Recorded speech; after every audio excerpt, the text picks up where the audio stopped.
Students, आज हम शुरू करने जा रहे हैं practicals relating to the chapter accounting for partnership firm fundamentals.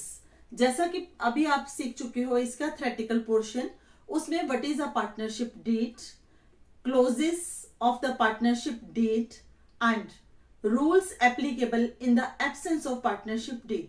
अगर पार्टनरशिप डीड एग्जिस्ट नहीं कर रही तो उस केस में हम प्रैक्टिकल को परफॉर्म कैसे करेंगे। बच्चे, ये प्रैक्टिकल जो है ये वर्बल प्रैक्टिकल्स हैं। अगर आपको थ्योरेटिकल पोर्शन आता है तो आप बिना किसी देरी के इन प्रैक्टिकल्स को बड़े इजीली सॉल्व कर सकते हो। तो ये कुछ थ्योरेटिकल पोर्शन है, ये 2-3 क्वेश्चन जो स्टार्टिंग में है ये सिर्फ थ्योरी से रिलेटेड है। तो चलिए इनको डिस्कस कर लेते हैं, उसके बाद हम इसका प्रैक्टिकल शुरू कर देंगे। In the absence of partnership deed, rules are applicable. First, division of profit and loss equally. जितने भी पार्टनर्स हैं प्रॉफिट उनमें इक्वल डिवाइड होगा। Then interest on capital, firm अपने पार्टनर्स को उनकी कैपिटल के ऊपर कुछ भी इंटरेस्ट पे नहीं करेगी। इंटरेस्ट ऑन ड्रॉइंग्स, अगर पार्टनर ने फर्म से कुछ विड्रॉ करा है तो उसके ऊपर कोई भी इंटरेस्ट फर्म चार्ज नहीं करेगी। कोई सैलरी, कमीशन, फी, बोनस नहीं दिया जाएगा। अगर फर्म ने पार्टनर से लोन लिया हुआ है तो उसके ऊपर 6% पर एनम के अकॉर्डिंगली इंटरेस्ट फर्म पे करेगी पार्टनर्स को। If it is given irrespective of period, तो पर एनम वर्ड नहीं लगेगा, उस केस में मंथ्स एप्लीकेबल नहीं होंगे। Next, interest on loan given to partners, अगर फर्म ने पार्टनर्स को लोन दिया हुआ है तो जो पार्टनरशिप फर्म है वो अपने पार्टनर से इंटरेस्ट नहीं लेगी, नो इंटरेस्ट। तो हमारा फर्स्ट क्वेश्चन क्या है, in the absence of partnership deed state the provisions of the partnership act 1932 relating to salary to the partner. जैसा कि आप देख पा रहे हो, राइट, नो सैलरी, तो यहां पे क्या आएगा, not allowed to the partners, right, in the absence of partnership deed. Interest on partners capital, yes, it's also not given to the partners because partnership deed is absent. Interest on loan by partners, now 6% per annum interest on loan will be given by the firm to the partners in the absence of partnership deed.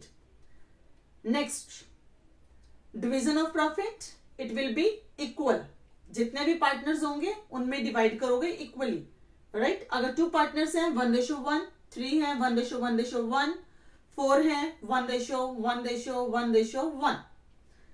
Interest on partners drawing, firm अपने partner से कुछ भी interest नहीं लेगी in the absence of deed, ठीक है।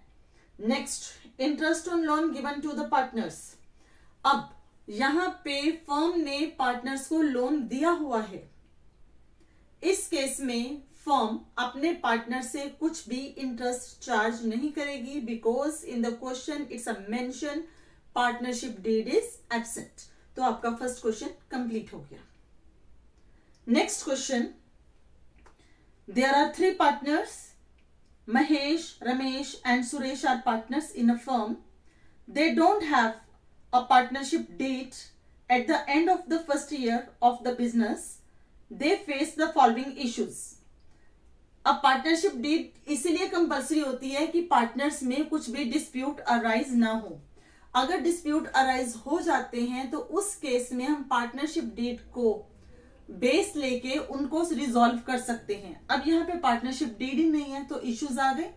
तो अब इस केस में ये इश्यूज, ये डिस्प्यूट कैसे सॉल्व करे जाएंगे, हम इस केस में as per the partnership act 1932 provisions applicable जो है वो फॉलो करेंगे। तो ये आपके सामने दे रखी है, तो देखिए, Mahesh wants that interest on capital should be allowed to the partners. Mahesh कह रहा है कि इंटरेस्ट ऑन कैपिटल पार्टनर्स को मिलना चाहिए, but Ramesh and Suresh don't agree.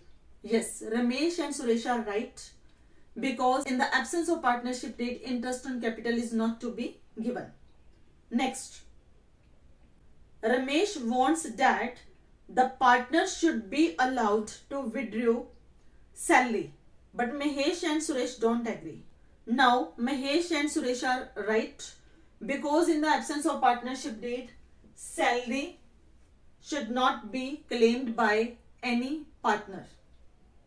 Next, Mahesh and Ramesh want that Suresh should pay interest on loan given to him by the firm.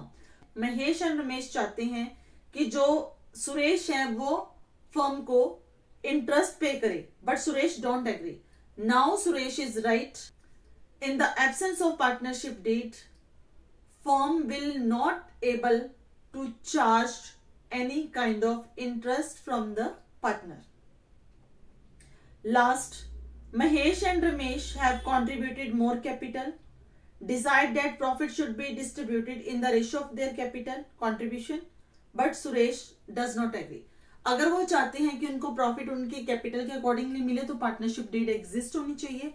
यहाँ पे partnership deed silent है, पार्टनरशिप डीड एग्जिस्ट नहीं कर रही, तो इस केस में जो प्रॉफिट है वो इक्वल डिवाइड होगा. पार्टनर्स को उनकी कैपिटल प्रोपोर्शनेट में प्रॉफिट्स नहीं दिए जाएंगे. तो यहाँ पे जो सुरेश है वो एग्री नहीं कर रहा, तो Suresh is right. Next question, following differences have arisen among P, Q and R. State who is correct in each case. First case है P used ₹50,000 belonging to the firm and earned a profit of ₹5,000. Q and R want the amount to be given to the firm. जैसा कि आप जानते हो partnership में कुछ liabilities होती हैं पार्टनर्स की. अगर पार्टनर फर्म का पैसा यूज करता है और उसको प्रॉफिट अर्न होता है उस अमाउंट को यूज करके, तो ये उसकी लायबिलिटी है कि वो अमाउंट प्लस प्रॉफिट फर्म को रिटर्न करे. और अगर उस अमाउंट को यूज करके लॉसेस होते हैं तो लॉस फर्म बेयर नहीं करती, लॉस वो खुद बेयर करेगा, लेकिन जो अमाउंट उसने यूज करा है वो फर्म को वापस रिटर्न करेगा. यहाँ पे उसने 50,000 रुपीज यूज करे हैं फर्म से और उसमें से 5,000 उसने प्रॉफिट अर्न करा है, तो टोटल अमाउंट 50,000 जो उसने फर्म से लेके यूज करा प्लस जो उसने प्रॉफिट अर्न करना 5,000, टोटल ₹55,000 वो फर्म को वापस करेगा. तो Q और R जो कह रहे हैं कि अमाउंट फर्म को वापस करा जाए, अब टोटल अमाउंट वो फर्म को 55,000 रुपीज का रिटर्न करेगा. Next case, Q used ₹10,000 belonging to the firm and incurred a loss of ₹1,000. He wants the firm to bear the loss. No, firm यहाँ पे 1,000 लॉस पे नहीं करेगी, ये नेग्लिजेंस है Q का. Q रिस्पॉन्सिबल है फर्म को वापस करने के लिए 10,000, तो यहाँ पे जो लॉस है वो Q खुद बेयर करेगा, लेकिन जो वो अमाउंट उसने यूज करा है फर्म का 10,000, सिर्फ ये 10,000 का अमाउंट वो फर्म को रिटर्न करेगा जो उसने यूज कर लिया है. तो इसमें आप लिखोगे कि Q will bear the loss 1,000 because he used for his personal benefit and he is liable to pay the amount ₹10,000 to the firm. Clear? Next, P and Q want to purchase goods from Star Limited. R doesn't agree. अब यहाँ पे 3 partners हैं, 3 में से 2 agree कर रहे हैं goods को परचेज करने के लिए. जिस साइड में मेजॉरिटी होगी उसका डिसीजन फॉलो करा जाएगा. अगर यहाँ पे 2 पार्टनर्स डिसएग्री करते तो इसको फॉलो नहीं करा जाता. यहाँ पे P and Q want to purchase, तो they can purchase from Star Limited. They can purchase goods from Star Limited because both the partners are agree. सिर्फ एक एग्री नहीं कर रहा. अगर एक एग्री करता और 2 पार्टनर्स एग्री नहीं करते तो फिर ये परचेज नहीं हो सकती थी. अब मेजॉरिटी जो है वो इसके फेवर में है. Q and R want to admit W as a partner. P doesn't agree. जैसे कि आप जानते हो कि हमारी इंपॉर्टेंट प्रोविजंस हैं कि if all partners will agree then a person can be admitted as a partner. तो यहाँ पे 2 पर्सन है जो एग्री कर रहे हैं कि W should be a partner, but R doesn't agree. तो in this case W can't be admitted, वो एडमिट नहीं हो सकता क्योंकि all partner consent is must, right. और यहाँ पे एक पर्सन की कंसेंट नहीं है. Next case, R had given loan of rupees 2 lakh to the firm and demand interest at the rate 10% per annum. P and Q don't want to pay the interest. In the absence of partnership deed, only 6% per annum interest can be provided. So P and Q, they are right. 10% interest नहीं दिया जाएगा क्योंकि partnership date यहाँ पे absent है.